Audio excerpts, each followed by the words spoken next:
જય શ્રી કૃષ્ણ. આજે એક ઇન્ટરેસ્ટિંગ કેસનું ડિસ્કશન કરીએ.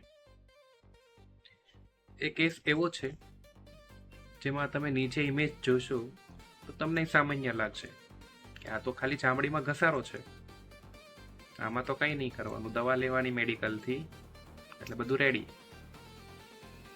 સેમ વસ્તુ આ દર્દીએ કરી. દર્દીને રોડ ટ્રાફિક એક્સિડન્ટ થયો, પગના પંજામાં ચામડીનો ઘસારો આવ્યો અને મેડિકલથી 8 દિવસ દવા લીધી.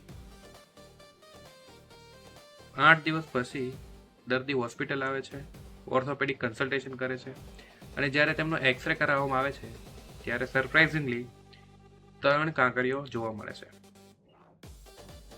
એ કાંકરીના હિસાબે દર્દીને રૂજ નથી આવતી.